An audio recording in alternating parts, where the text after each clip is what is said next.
Formativo Jurídico Educacional é uma publicação virtual do Instituto de Pesquisa e Administração da Educação que destaca mensalmente os principais fatos de interesse das escolas de educação básica da rede privada de ensino. E nós queremos nessa edição destacar logo de início a Política Nacional do Ensino Médio. Uma grande polêmica que foi criada pelo governo federal, depois está tudo definido, legislação em vigor, já sendo implantada, mas o governo federal resolveu alterar o ensino médio. E lançando sob a forma de uma Política Nacional do Ensino Médio, estabeleceu alguns critérios a serem seguidos pelas instituições. A matéria está sendo discutida ainda no Congresso Nacional, é um projeto de lei de alterar a lei anterior, mas temos aí já tramitando o projeto de lei e mostramos realmente a íntegra dessa composição de uma possível alteração do ensino médio, aprovável mais precisamente. Também destacamos o Programa de Aceleração do Crescimento com foco na formação profissional. Foi lançado o PAC 2, pelo governo federal, em uma grande festa, mas na realidade para desenvolver nós temos que ter temos que ter profissionais formados. E o que se destaca nessa notícia é exatamente que é necessário que tenha formação de profissionais, termo técnico, tecnológico, para conseguir fazer o atendimento às metas do PAC. Sem gente não se conseguirá atingir o pretendido pelo governo federal. Destacamos também o Fórum Nacional dos Conselhos Estaduais e do Distrito Federal. O FUNSED, que é o fórum que congrega todos os conselhos estaduais de educação e do Distrito Federal, tem um portal bastante útil que dá acesso a todos os conselhos estaduais de educação. Isso é muito relevante para as escolas particulares de educação básica que precisam ter informação sobre como é que está o andamento dos assuntos nos conselhos. E destacamos também um programa do governo federal que é a Estratégia Nacional das Escolas Conectadas, que é exatamente uma necessidade. Nós temos internet para conectar as escolas públicas e privadas também, e esse programa é um programa que está em vigor no governo federal, não é um programa recente, mas é um programa que está sendo apoiado e incentivado. Mas vamos fechar esse primeiro bloco e vamos no segundo bloco falar sobre os assuntos mais amplos de interesse dos segmentos de educação básica, superior, públicos e privados. Nesse segundo bloco do nosso informativo, nós vamos discorrer mais os assuntos globais de interesse das escolas de educação básica, superior, públicas e privadas. E logo no início desse conjunto do informativo, nós falamos sobre o Pacto Nacional de Retomada das Obras e Serviços de Engenharia destinados à educação básica e profissionalização e a área de saúde.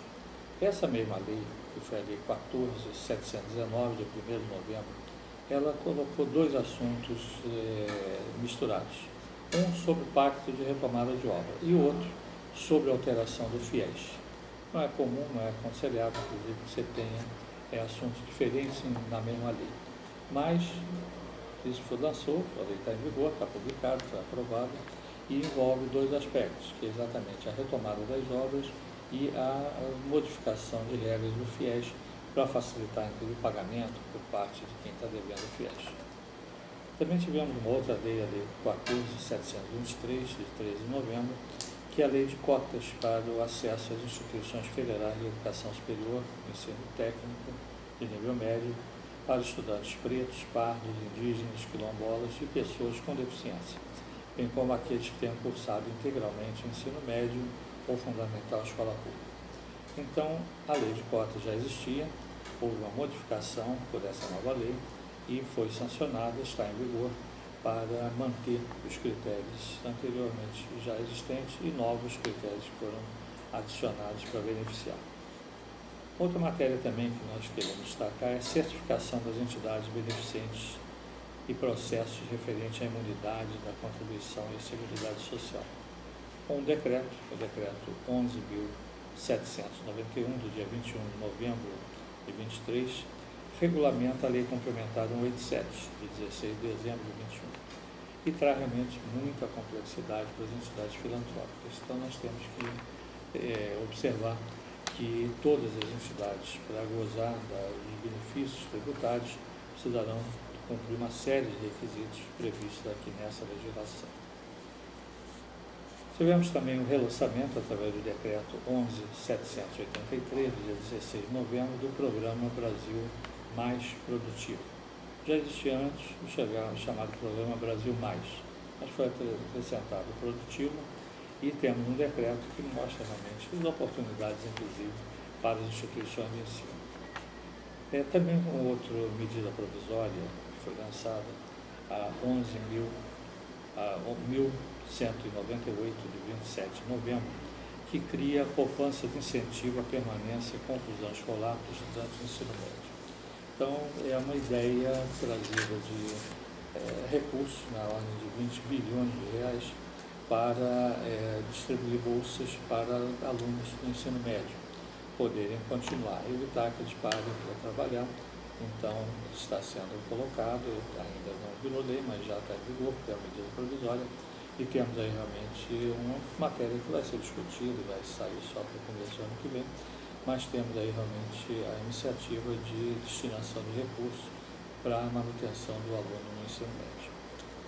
Entramos no conjunto do Conselho Nacional de Educação. Tivemos a reunião plenária de novembro, que foi em Fortaleza, e nessa reunião plenária de novembro não foram relatados processos. Foi uma reunião para discutir assuntos de interesse global, junto ao Conselho Estadual de Educação, junto a outros órgãos, mas na terra do ministro, então, da Educação, Camilo Santana. Então, tivemos realmente uma reunião que não deliberou nada, mas acumulou o processo para dezembro. Mas a reunião correu, não tem definição nenhuma de resultado, mas temos realmente que louvar, é importante as visitas itinerantes do Conselho, mas poderia ter tido um pouco de relato do processo também para evitar que ficassem tantos processos para o mês de dezembro.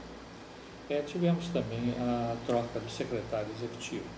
O professor Jackson Raimundo foi nomeado secretário executivo do Conselho, já tomou posse e desejamos realmente um servidor de carreira, já foi assessor parlamentar, tem uma boa vivência, e ele que assume a Secretaria Executiva do CNE. Destacamos também a súmula dos pareceres aprovados em agosto, primeira parte, segunda parte, terceira parte e quarta parte.